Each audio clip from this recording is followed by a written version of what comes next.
प्यारे बच्चों, BSc second year physics optics, ये आपका बीएससी सेकेंड ईयर का सेकेंड पेपर है ऑप्टिक्स का। इसमें हम पढ़ेंगे यूनिट नंबर 2। ये है इंटरफेरेंस ऑफ लाइट, हिंदी मतलब होता है प्रकाश का व्यतिकरण।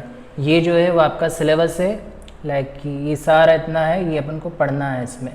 अब इसका हिंदी मीनिंग आगे बता दिया जाएगा। अपन स्टार्ट करते हैं सम बेसिक्स से। आज जो हम पढ़ने वाले हैं वो ये हैं, ये जो 7 जो टॉपिक्स हैं, एजेंडा है आप अपना। फर्स्ट स्टार्ट करते हैं डिफरेंट थ्योरी ऑफ लाइट, प्रकाश के विभिन्न सिद्धांत। सबसे पहले तो प्रकाश जो होता है क्या होता है। प्रकाश जो है लाइट,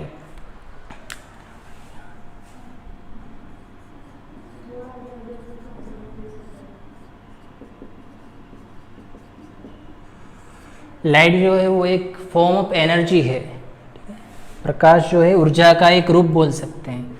हमारा जो इलेक्ट्रोमैग्नेटिक स्पेक्ट्रम है, उसका एक भाग है जिसके अंदर दृश्य जो स्पेक्ट्रम आता है, दृश्य क्षेत्र उसमें आता है। वेवलेंथ इसकी होती है 400 नैनोमीटर से 800 नैनोमीटर के बीच में।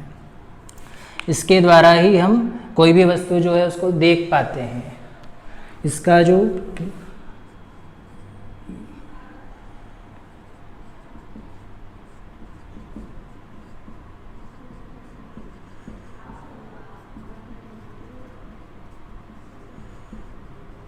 ठीक है, प्रकाश जो है ऊर्जा का एक रूप है, फॉर्म ऑफ एनर्जी है। एक स्थान से दूसरे स्थान पर प्रकाश जो है ऊर्जा का एक रूप होता है। यह हमारा जो इलेक्ट्रोमैग्नेटिक स्पेक्ट्रम है उसका एक भाग है, दृश्य जो क्षेत्र है उसमें आता है। विजिबल जो रीजन है, इसका जो वेवलेंथ होता है 400 नैनोमीटर से 800 नैनोमीटर। इसके मध्य का जो तरंग वेवलेंथ है उसके अंदर ये होगी देखिए। इसका जो स्पीड होता है जानते हैं 3 × 10⁸ मीटर पर सेकेंड होता है। अब प्रकाश जो है वो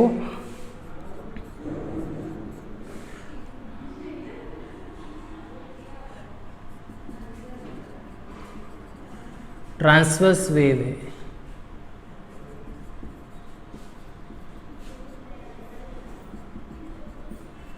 प्रकाश जो है वो ट्रांसवर्स वेव है, अनुप्रस्थ तरंग है। तरंगे 2 प्रकार की होती हैं, एक होती है अनुदैर्ध्य, दूसरी होती है अनुप्रस्थ।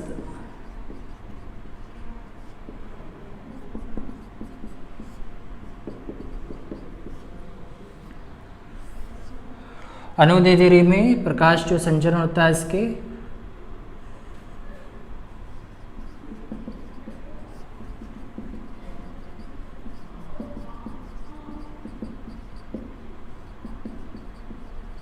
प्रकाश या जो भी तरंग है, तरंग संचरण की दिशा में कंपन होते हैं, और अनुप्रस्थ में इसके लंबवत दिशा में कंपन होते हैं, जैसे ये इस तरह से।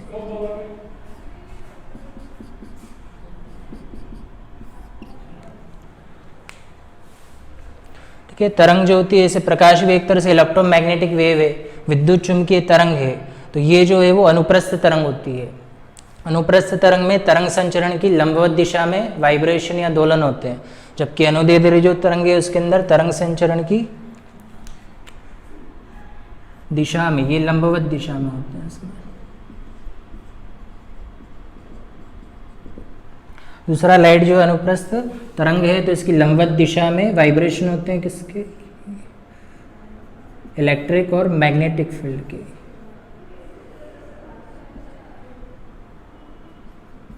विद्युत और चुंबकीय क्षेत्र जो होता है वो दोलन करते हैं इसकी लंबवत दिशा में। ठीक है, अब प्रकाश के ऊपर अलग अलग वैज्ञानिकों ने थ्योरीज दी थी, तो आइए हम पीपीटी के अंदर देखते हैं।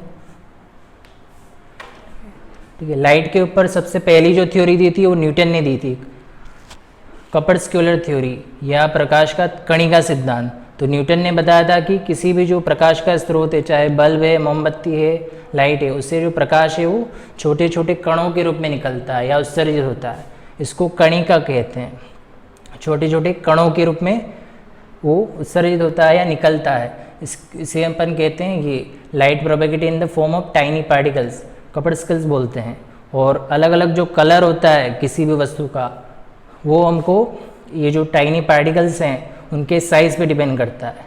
ये बताया था सबसे पहले न्यूटन ने, ठीक है, सबसे पहले आई थी न्यूटन की थ्योरी। उसके बाद आया था हाइगेन की वेव थ्योरी। हाइगेन ने बताया था कि प्रकाश जो होता है वो एक हाइपोथेटिकल मीडियम, काल्पनिक माध्यम के अंदर गति करता है। काल्पनिक माध्यम को कहते हैं ईथर। ईथर नाम का जो काल्पनिक माध्यम होता है उसमें गति करता है, ये बताया था हाइगेन ने। हाइगेन ने बताया था कि लाइट जो है वो लॉन्गिट्यूडनल जो है, लॉन्गिट्यूडनल नेचर है। दो नेचर बताया अपने, अनुदैर्ध्य तरंग और अनुप्रस्थ तरंग। तो हाइगेन ने बताया था कि ये जो लाइट है, प्रकाश है, वो अनुदैर्ध्य प्रकृति का होता है। बाद में इसको गलत साबित हुआ और ये अनुप्रस्थ प्रकृति का पाया गया, ठीक है। सबसे पहले न्यूटन का आ गया, फिर हाइगेन का थ्योरी आ गया।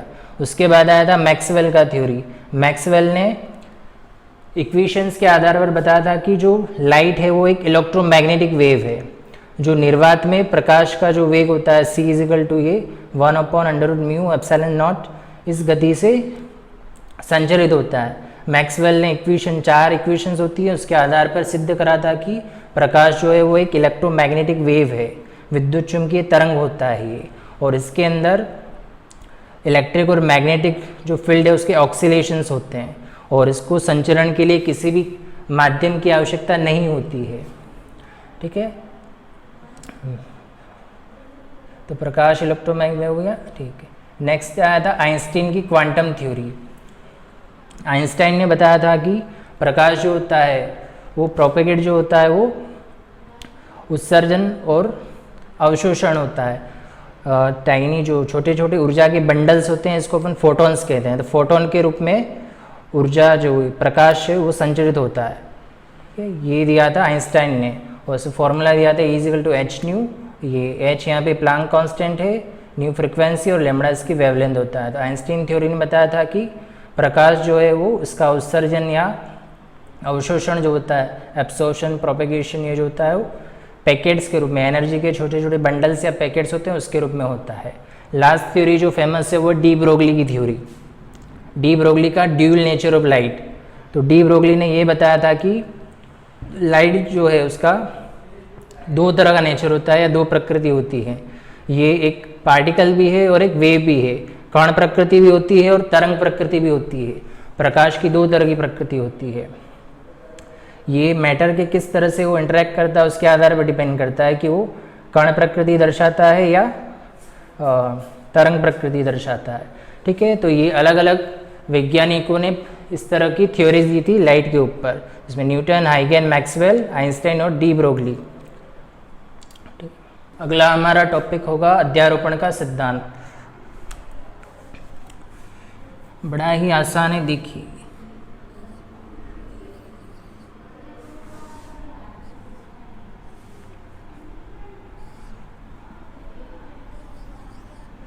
क्या होता है, दो या दो से अधिक तरंगे जो हैं या एक जो विक्षोभ है अगर माध्यम में गति करता है और आगे जाके माध्यम में ये मिलती है यार, एक दूसरे पर सुपरपोज होती है, अध्यारोपित होती है, तो जो परिणामी होगा इसका, मान लो ये पहला वाला है y1 2 है, दो तरंगे माध्यम में गति कर रही है और ये सुपरपोज होती है, एक दूसरे पर अध्यारोपित हो रही है या मिलती हैं, उसका जो परिणामी विस्थापन होगा दोनों के सदिश योग के बराबर होता है, इस तरह से। या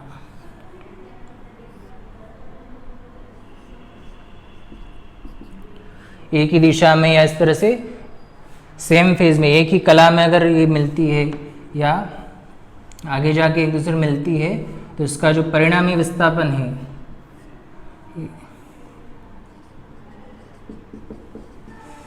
ठीक है, दो या दो से अधिक तरंगे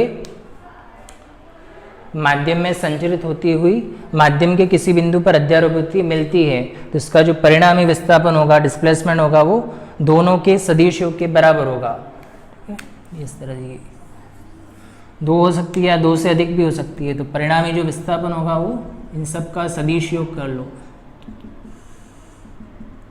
उसके बराबर होगा। यही अध्यारोपण का सिद्धांत होता है, ठीक है। When a number of waves traveling through a medium superpose on each other, the resultant displacement at any point at a given instant is equal to vector sum of the displacement due to the individual waves at that point. कोई भी हो सकती है, दो या दो से अधिक तरंगें हैं माध्यम में गमन करती हुई किसी बिंदु पर अध्यारोपित स्थिति मिलती है, तो किसी भी बिंदु पर उस समय परिणामी जो उस विस्थापन होगा, डिस्प्लेसमेंट होगा, वो दोनों के सदिशों के बराबर होगा। यही अध्यारोपण का सिद्धांत होता है। आप ये एनिमेशन में देख सकते हैं, इस तरह से होता है। दो तरंगे हैं, ये माध्यम में संचरित होती हुई जा रही हैं, और यहाँ पे जैसे ये अगर सेम फेज में एक ही कला में अगर मिलती है तो विस्थापन अधिकतम होता है। अगर ये विपरीत कला में मिल रही है तो ये विस्थापन शून्य है। यहाँ पे ये जिस तरह ये विपरीत कला में है, ये सेम कला में है, तो ये अधिकतम विस्थापन है, और अगर विपरीत कला में है तो विस्थापन न्यूनतम हो जाता है। उसी तरह से ये तरंग जो है उसका फॉर्म डिज़ाइन होता है इस तरह से, ठीक है।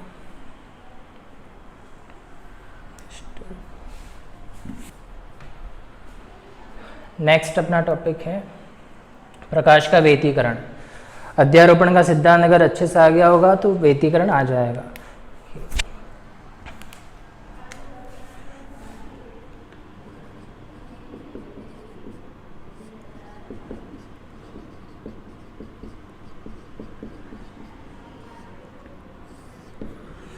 व्यतिकरण क्या होता है? Interference of light. दो या दो से अधिक तरंगे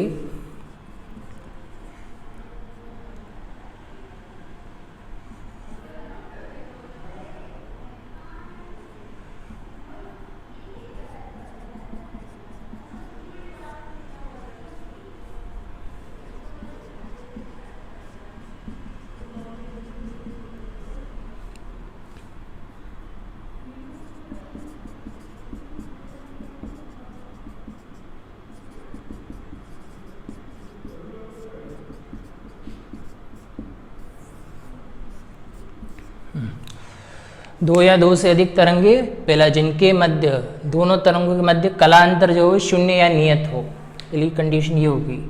दूसरा आएगा इसमें आवृत्ति समान हो, ये इसकी खास कंडीशन है। व्यतिकरण क्या होता है? देखिए, दो या दो से अधिक तरंगे जिनके मध्य कलांतर शून्य या नियत होना चाहिए, जो फेज डिफरेंस है, जिस तरह से ये होता है कलांतर, तो दूसरी तरंग का भी ऐसा ही होना चाहिए। यहाँ 0 से स्टार्ट, ये भी यहाँ से स्टार्ट है, 91 80, ये जो कलांतर है वो शून्य होना चाहिए, उसमें कला में कोई फेज में डिफरेंट नहीं होना चाहिए या कांस्टेंट होना चाहिए। दूसरा, इसका जो आवृत्ति है वो समान होना चाहिए। इस तरह की अगर दो या दो से अधिक तरंगे माध्यम में संचरित होती हुई, प्रोपेगेट होती हुई मीडियम के किसी बिंदु पर अध्यारोपित, सुपरपोज होती है, माध्यम के किसी बिंदु पर अध्यारोपित होती हैं, तो माध्यम के किसी बिंदु पर आयाम और तीव्रता जो है वो अधिकतम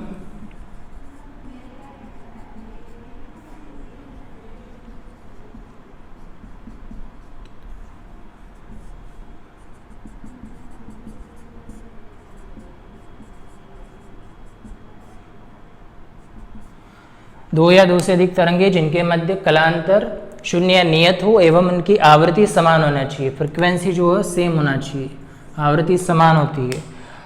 जब ये माध्यम में संचरित होती हुई किसी बिंदु पर अध्यारोपित होती है, सुपरपोज होती है।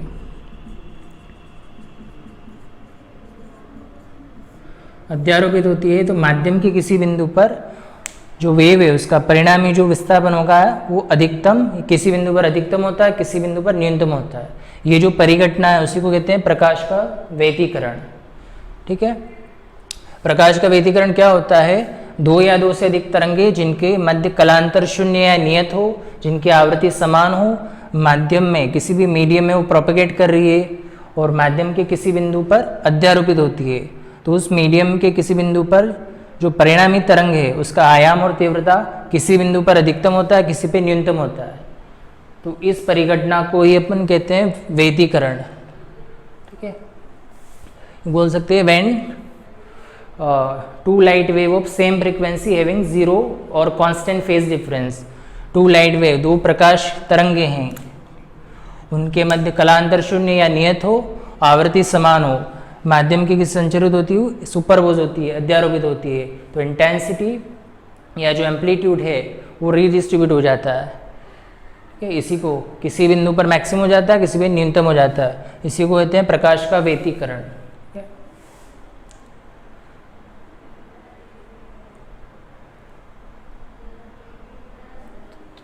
अब जिस बिंदु पर अधिकतम होता है ये व्यतिकरण फिर दो प्रकार का होता है, संपोषी और दूसरा होता है विनाशी।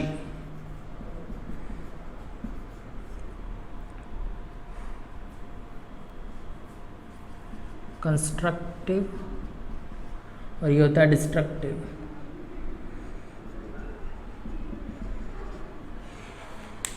ठीक है, प्रकाश का व्यतिकरण क्या होगा, 2 और मोर देन 2 लाइट वेव्स जिनके मध्य क्या हो, कलांतर फेज डिफरेंस 0 हो, कांस्टेंट हो, फ्रीक्वेंसी सेम हो, सुपरपोज होगी, तो जो रिजल्टेंट वेव होता है उसके मीडियम में किसी पॉइंट पे उसका एम्पलीट्यूड एंड इंटेंसिटी जो होता है वो मैक्सिमम और मिनिमम होता है। ये जो फिनोमेना है वही इंटरफेरेंस ऑफ लाइट होता है। जहाँ पे अधिकतम होगा इंटेंसिटी लाइट का उसको संपोषी व्यतिकरण कहेंगे, और जहाँ पे मिनिमम होगा उसको कहते हैं विनाशी व्यतिकरण। पीपीटी में आप देख सकते हैं, देखिए मैथमेटिकल जो एनालिसिस जो होगा क्लास 12 में आप पढ़ के आए होंगे, उसके आधार पर दो तरह के होते हैं, कंस्ट्रक्टिव इंटरफेरेंस और डिस्ट्रक्टिव इंटरफेरेंस। कंस्ट्रक्टिव मतलब संपोषी व्यतिकरण, डिस्ट्रक्टिव मतलब विनाशी व्यतिकरण। संपोषी व्यतिकरण जो होता है वहाँ पे क्या होता है, आयाम और तीव्रता अधिकतम हो जाते हैं, और ये अधिकतम तब होंगे जब जो परिणामी जो आयाम होगा वो जुड़ जाएगा ये, और यहाँ पे जो एम्पलीट्यूड होगा वो माइनस हो जाएगा ऐसे। और दूसरा इसमें जो फेज डिफरेंस है,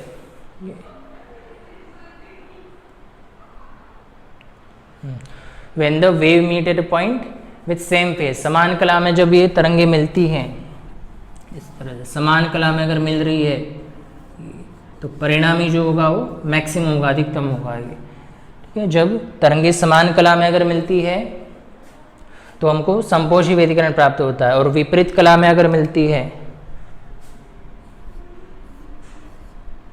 ये तो हमें यहाँ पे विनाशी व्यतिकरण प्राप्त होता है। अब इसके लिए कंडीशंस हैं, जैसे ये संपोषी व्यतिकरण में तो when the waves meet at a point with same phase, समान कला में अगर तरंगे मिलती हैं तो वहाँ पे कंस्ट्रक्टिव इंटरफेरेंस होता है, संपोषी व्यतिकरण प्राप्त होता है, तो प्रकाश का जो इंटेंसिटी है लाइट का है वो मैक्सिमम हो जाएगा। विनाशी जो व्यतिकरण है उसके अंदर अपोजिट फेज में मिलेंगी और डिस्ट्रक्टिव इंटरफेरेंस प्राप्त होगा, और लाइट का जो इंटेंसिटी वो मिनिमम हो जाएगा। कंस्ट्रक्ट दूसरा जो कंडीशन है, फेज डिफरेंस जो है वो इंटीजर ये इवन मल्टीपल ऑफ पाई होना चाहिए, मतलब पाई का सम गुणज होना चाहिए। Phase difference between the wave at point is phi is equal to 2n pi, 0 to मतलब पाई का सम गुणज होना चाहिए। विषम गुणज होगा तो डिस्ट्रक्टिव प्राप्त होगा। पैथ डिफरेंस जो होगा पथांतर वो λ/2 का इवन मल्टीपल होना चाहिए, सम गुणज होना चाहिए। डिस्ट्रक्टिव में विषम गुणज होना चाहिए। कंस्ट्रक्टिव में जो रिजल्टेंट एम्पलीट्यूड होगा वो मैक्सिमम हो जाएगा, amplitude of the point of जो होगा वो मैक्सिमम हो जाएगा। डिस्ट्रक्टिव में मिनिमम हो जाएगा। इंटेंसिटी जैसे दी रखी है आई मैक्स बराबर ये I1 + I2 + 2 under I1 I2 हो जाएगा, इधर माइनस आ जाएगा इसमें, जो इसका अपोजिट होता है इसमें। ठीक है, इस प्रकार से दो प्रकाश का जो व्यतिकरण है वो इस प्रकार से दो प्रकार का हो जाएगा, संपोषी और विनाशी। संपोषी के अंदर प्रकाश की जो तीव्रता है वो अधिकतम हो जाएगी और विनाशी के अंदर मिनिमम हो जाएगी। संपोषी व्यतिकरण के लिए शर्त हो जाएगी कि ये पाई का सम गुणज होना चाहिए, विनाशी के लिए पाई का विषम गुणज होना चाहिए। पथांतर जो होता है वो λ/2 का सम गुणज और विनाशी के अंदर λ/2 का ऑड मल्टीपल होना चाहिए। और एम्पलीट्यूड जो होगा वो संपोषी के अंदर अधिकतम हो जाएगा, विनाशी के अंदर मिनिमम हो जाएगा। रिजल्टेंट इंटेंसिटी इसमें मैक्सिमम और इसमें मिनिमम हो जाएगी। नेक्स्ट देखते हैं। अब देखते हैं ये, अब इंटरफेरेंस जो व्यतिकरण प्रतिरूपों में प्राप्त होगा उसके लिए आवश्यक शर्तें क्या होंगी। नेसेसरी कंडीशन फॉर इंटरफेरेंस जो पैटर्न में प्राप्त होगा उसके लिए क्या आवश्यक शर्त होगी कि हमें ये कब प्राप्त हो सकता है।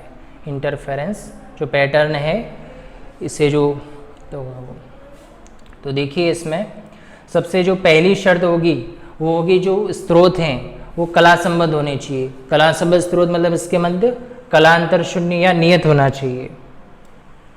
अब एक कला संबद्ध स्रोत, हाँ पहली शर्त आ गई इसमें कि जो सोर्स है, लाइट का जो सोर्स है वो कोहेरेंट होना चाहिए, कला संबद्ध होना चाहिए। कला संबद्ध मतलब उसमें फेज डिफरेंस जो है वो 0 होना चाहिए या फिक्स्ड होना चाहिए, नियत होना चाहिए।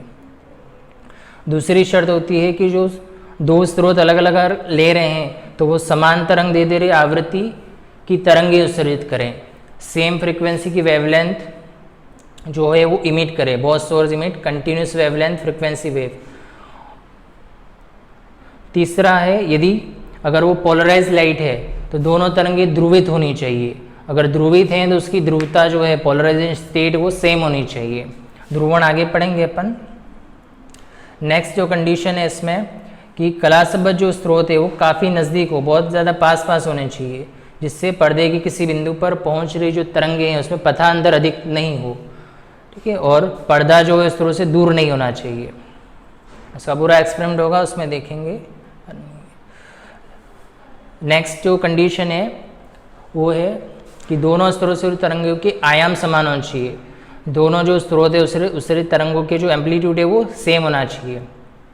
मैक्सिमा और मिनिमा जो है उसमें कॉन्ट्रास्ट नहीं होना चाहिए, व्यतिकरण नहीं होना चाहिए।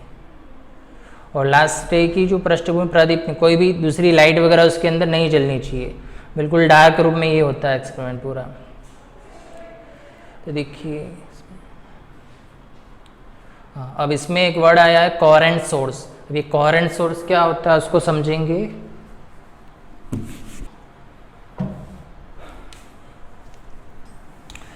नेक्स्ट टॉपिक हमारा कला संबद्ध स्रोत, कोहेरेंट सोर्स।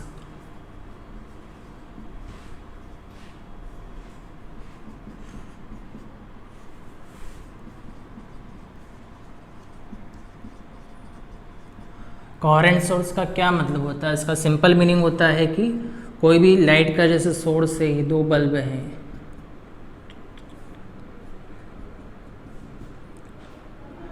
तो इससे जो तरंगे निकल रही है, तरंगे उत्सर्जित हो रही हैं, इसके मध्य जो कलांतर है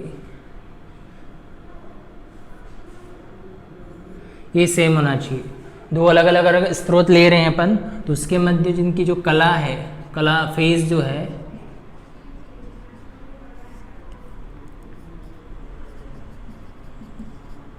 ठीक है, कला जो फेज है वो कांस्टेंट या सेम होना चाहिए, या तो शून्य हो कलांतर।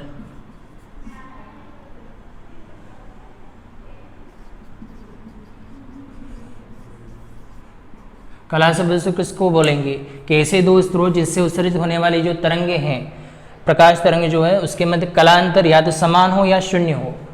जो फेज डिफरेंस है वो 0 होना चाहिए या कांस्टेंट होना चाहिए, बदलना नहीं चाहिए टाइम के साथ में।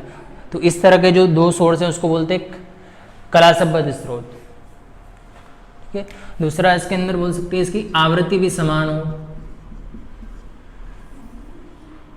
कलांतर जो है वो समान या शून्य होना चाहिए, आवृत्ति समान होनी चाहिए, तरंग दैर्ध्य समान होनी चाहिए, आयाम समान होने चाहिए। तो ये कंडीशन है कला संबद्ध स्रोत की, ठीक है। कला संबद्ध स्रोत मतलब दो अलग अलग अगर सोर्स हैं उससे निकलने वाली जो तरंगे हैं, प्रकाश तरंगे हैं, उसके मध्य कलांतर शून्य या नियत हो, इनकी आवृत्ति समान हो, तरंग दैर्ध्य समान हो, तो इस तरह के जो सोर्स हैं उसको कहते हैं कला संबद्ध स्रोत। लेकिन दो अलग अलग जो स्रोत है वो कभी भी कला संबद्ध स्रोत नहीं हो सकते। अब क्यों नहीं हो सकते उसको देखिए। लाइट का जो इमिशन है, प्रकाश का जो उत्सर्जन है वो एक एटॉमिक फिनोमिना है। प्रकाश का उत्सर्जन आइंस्टीन की थ्योरी के अनुसार हमारे पास कोई भी परमाणु है, इसके अंदर इलेक्ट्रॉन्स है, जिस तरह से इसको एनर्जी देते हैं किसी भी रूप में, चाहे वो विद्युत ऊर्जा है, ऊष्मा ऊर्जा है, जब भी इसको एनर्जी दी इजिकल टू h न्यू आप देख सकते हैं। तो ये इसका ये जो है वो ग्राउंड स्टेट है, जो मूल अवस्था में है, और ये इसकी उच्च अवस्था है। जैसे ही इसको ऊर्जा दी जाती है तो ये निम्न ऊर्जा स्तर से उच्च ऊर्जा स्तर में आ जाता है। एनर्जी देने पर निम्न ऊर्जा स्तर से उच्च ऊर्जा स्तर में आता है। अब यहाँ पे ये रुकता है 10⁻⁻8 सेकेंड। उच्च ऊर्जा स्तर में ये 10⁻⁻8 सेकेंड तक यहाँ पे रुकता है, उसके बाद वापस ये जो इसका निम्न ऊर्जा स्तर है वहाँ पे आता है। अब यहाँ पे जो अब आएगा तो यहाँ पे इसने जो एनर्जी एब्जॉर्ब की है उसको फोटॉन्स के रूप में इमिट करता है। E इजिकल टू ये फोटोन के रूप में ये इमिट करता है। ये जो फोटॉन्स है वही लाइट है।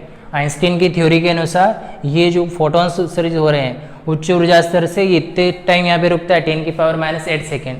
उसके बाद ये जो ऊर्जा इसने ग्रहण की थी उसको इमिट करेगा, उत्सर्जित करेगा। E इजिकल टू hmu, छोटे छोटे बंडल्स और पैकेट्स के रूप में, उसी को अपन बोलते हैं फोटॉन्स। तो ये फोटॉन्स हैं, वही हमको दिखते हैं। ये जो लाइट है वो फोटॉन्स हैं, छोटे छोटे बंडल और पार्टिकल्स हैं।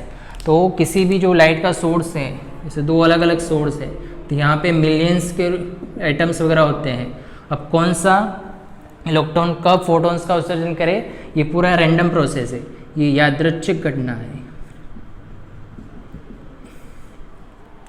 ये बिल्कुल रैंडम प्रोसेस है। अब दो अलग अलग सोर्स हैं तो ये फोटोन का जो ऊर्जा उत्सर्जन है वो यादृच्छिक घटना है। दोनों एक साथ करें ये संभव नहीं है इसमें।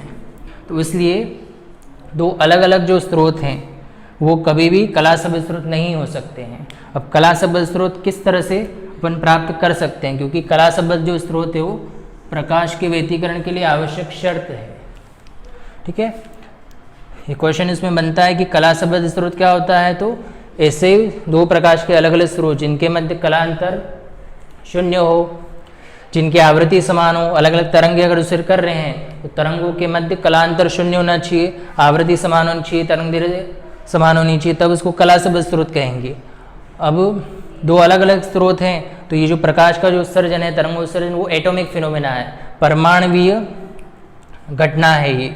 तो इसमें वही एनर्जी ये इलेक्ट्रॉन लेगा, हायर स्टेट में जाएगा, फिर लोअर स्टेट में आएगा और लाइट को इमिट करेगा फोटॉन्स के रूप में। अब ये जो फोटोन है अब इस सोर्स में कब उत्सर्जित हो, ये पूरी यादृच्छिक घटना है। इसलिए दो अलग अलग जो स्रोत है वो कभी भी कला शब्द स्रोत नहीं हो सकते हैं। तो कला शब्द स्रोत कैसे प्राप्त किए जाए, व्यतिकरण के लिए आवश्यक है कला शब्द स्रोत। अब इसको कैसे प्राप्त किया जाए, तो उसके दो मेथड हैं। तो नेक्स्ट देखेंगे कला शब्द स्रोत प्राप्त करने की विधियां। दो तरह की विधियां हैं इसमें, एक है तरंगाग्र का विभाजन, दूसरा है आयाम का विभाजन। कला शब्द स्रोत प्राप्त करने की दो विधियां हैं, तरंगाग्र का विभाजन, दूसरा होता है आयाम का विभाजन। अब ये तरंगाग्र क्या होता है, देखिए सिंपल सा है, पहले समझते हैं तरंगाग्र। इसको बोलते हैं वेव फ्रंट। जैसे आप किसी शांत जो पानी है उसके अंदर पत्थर डालेंगे तो इस तरह सर्कल में ये तरंगे ऐसे बनती हैं। तो आप ये जो सर्कल देख रहे हैं इसमें पार्टिकल इस तरह से वाइब्रेट करते हैं, ऐसे यहाँ पे हलचल होगी तो तरंग का संचरण होगा इस तरह से। तो यहाँ पे कोई भी पार्टिकल बैठे हैं तो यहाँ पे पूरा सर्कल है तो इसकी ये दोलन करते हैं यहाँ पे इस तरह, जैसे यहाँ पे ये जो तरंग है ये आगे बढ़ती है, ऊर्जा का संचरण होता है एक बिंदु से दूसरे बिंदु की तरफ। तो यहाँ पे जो पूरा सर्कल बन रहा है तो वहाँ पे इनकी जो अवस्था है, सारे जो कण हैं वो समान अवस्था है इसमें, मतलब सारे जो कण हैं एक ही दोलन अवस्था में है। मतलब ये दोलन जो कर रहे हैं, कंपन कर रहे हैं, इनकी कंपन की कला समान है। तो तरंगाग्र क्या है, particle, locus of particle vibrating in A same phase, समान कला में कंपन कर रहे कणों का बिंदु पथ है।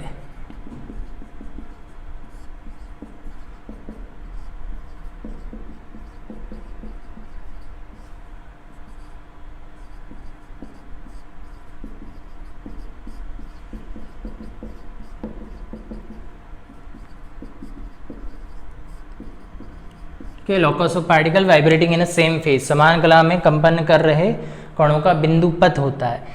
जैसा इसके अंदर होता है उसी तरह से प्रकाश के अंदर भी होता है। ठीक है, अब तरंगाग्र जो है वो 3 प्रकार का होता है। वैसे जो स्रोत है उसके आधार पर तरंगाग्र जो होता है 3 प्रकार का होता है। तरंगाग्र समझ गए, ये कोई भी कण है जो समान कला में वाइब्रेट कर रहे हैं, इस तरह से इसमें दोलन होते हैं। तो यहाँ पे जो भी कण है ये तो पूरा एक सर्कल बनेगा, उनकी जो कला जो है अवस्था है वो सेम होगी। तो इन सबको अगर मिला दें तो एक पूरा सर्कल बन रहा है। वही तरंगाग्र है, वही बिंदु पद बोलते हैं, locus of particle vibrating in the same phase. अब ये 3 प्रकार के होते हैं, जो स्रोत है उसके आधार पर ये 3 प्रकार के होंगे।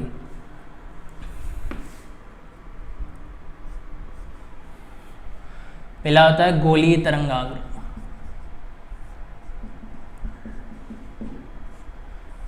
Spherical wave front. अब यदि जो प्रकाश का स्रोत है वो बिंदु स्रोत है,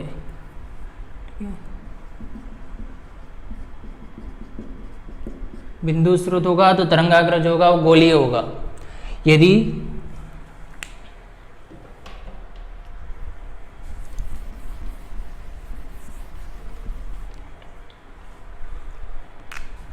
दूसरा आता है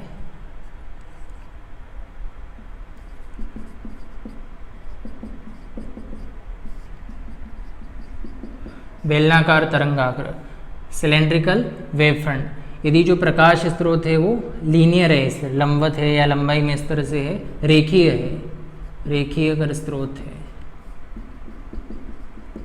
तो हमको बेलनाकार तरंग दे देगी, वेव फ्रंट प्राप्त होगा।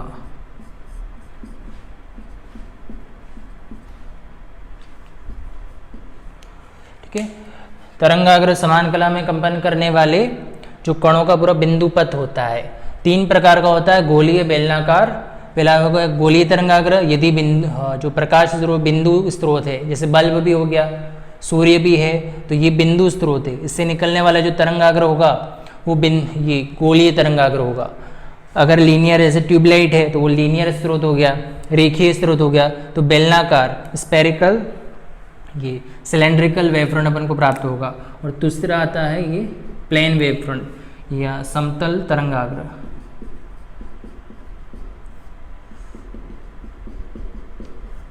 समतल तरंगाग्र कब बनेगा? यदि जो ये दोनों जो हैं बिंदु स्रोत और ये रेखीय जो स्रोत है ये बहुत अधिक दूरी पर है, अत्यधिक दूरी पर है, तो ये जो तरंगाग्र है जैसे यहाँ से भी निकल रहा है, इस तरह सूर्य से जहाँ आने वाला है, तो अधिक दूरी पर जाके ये समतल हो जाता है, तो ये प्लेन वेव फ्रंट है। जब स्रोत जो है वो जो पर्दा या है जो ऑब्जर्वर है उससे बहुत अधिक दूरी पर है तो हमको समतल तरंगाग्र प्राप्त होता है। सूर्य से जो आने वाला तरंगाग्र है वो समतल तरंगाग्र होता है, क्योंकि वहाँ से निकलने वाला जो है वो गोलीय है और अधिक दूरी पर होने के कारण ये समतल तरंगाग्र होता है, चाहे इन दोनों में कोई भी हो। इस तरह से 3 तरह के तरंगाग्र हो जाते हैं इसमें।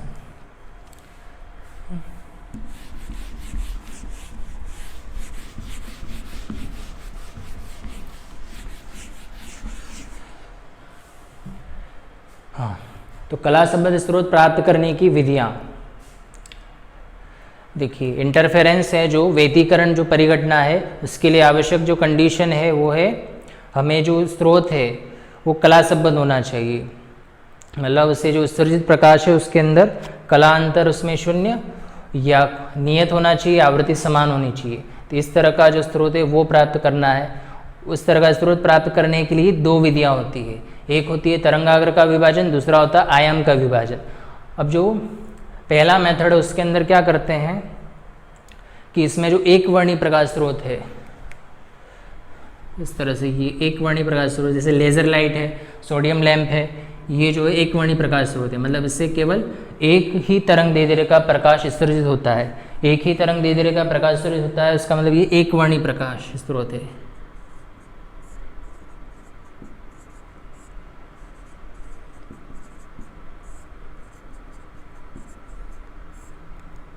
अब एक वर्णी प्रकाश स्रोत जो है, अब इससे निकलने वाले जो तरंगाग्र है ये, इसको हम परावर्तन या अपवर्तन या विवर्तन विधि के द्वारा 2 या 2 से अधिक भागों में विभाजित कर देते हैं।